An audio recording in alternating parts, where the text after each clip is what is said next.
Valentina Shevchenko retained her flyweight title in Uruguay over the weekend with a shutout unanimous decision over Liz Carmouche.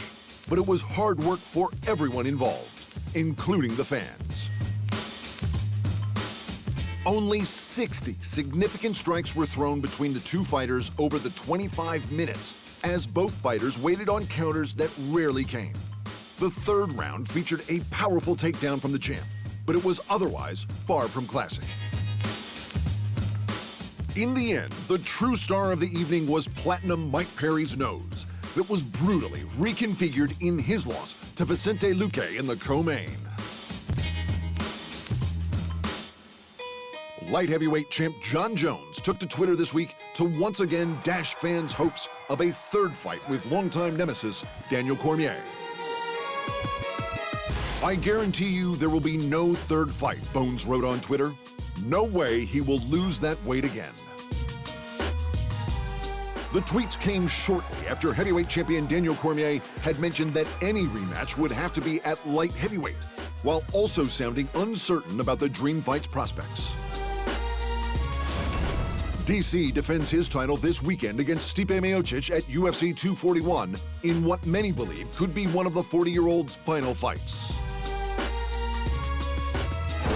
And the big news in the boxing is the announcement that the Andy Ruiz Jr. Anthony Joshua rematch for 3 of the heavyweight division's 4 belts will be taking place not in the UK or the USA as previously thought, but in Saudi Arabia.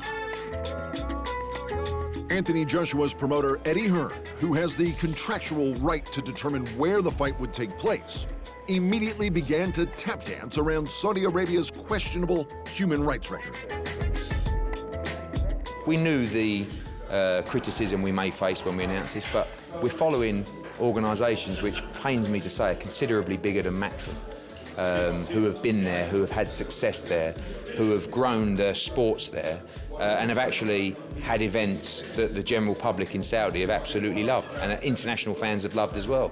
And it's our job to make sure that we make sure that the fans in Britain are aware. It's very easy to attend this fight. You know, you are issued a visa when you buy a ticket. Men, women, all welcome to this event. So the political questions, which are above my head, are one thing, but the answers that I can give you from an event perspective have to be answered, because a lot of the stuff that I'm seeing is actually incorrect in terms of the event and how accessible it will be. Estimates have put the site fee paid by the Middle Eastern kingdom to host the fight at around $100 million, far more than any other venue could provide. The fight will take place in a custom-built stadium on the outskirts of Riyadh. We're talking about the design of the new open-air stadium for this fight. Already talking about 12,000, but probably judging by the response, might need 15 or 16,000 as well in this stadium. Andy Ruiz has been publicly unhappy with the decision, but should he agree, the so-called Clash on the Dunes will take place on December 14. And fellow heavyweight headliner Tyson Fury has begun discussing his upcoming fight with undefeated Swede Otto Wallin, and was quick to defend the challenger against accusations of being an easy out for the lineal champ. Well, anyone who wants to criticize Otto Wallin, please take a punch off him in the face and then come back and tell me how it feels. The guy's 6'6", he's ranked number 4 by the WBA. You know, you can only fight who's available at the time. I'm the lineal heavyweight champion. This would be my 5th defense of the title. I'm in great shape. I train hard always, and I'm sure Otto's going to give me a great fight. The challenger was excited by the prospect of fighting on the big stage and confident he could cause the upset. I expect to go out there, be in great shape, put on a great performance, and beat Tyson Fury. Fury was also confident in the win, but in keeping with his new positive outlook, was also concerned with everyone's entertainment and well-being. I expect to have a good fight and knock this guy clean out. That's what I expect, and that's what I hope. But the most important thing on this is I hope we give a fantastic show for the fans, and I hope everyone enjoys it, and I hope both fighters leave the ring safely.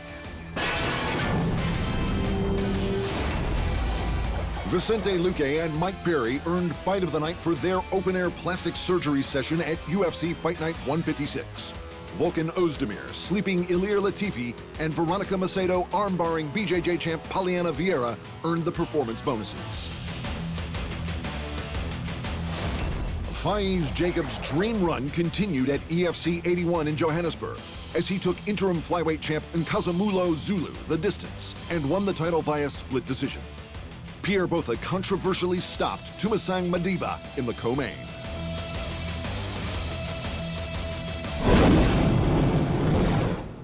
Thanks for watching, and remember, if you want more fight sports in your life, just hit the subscribe button.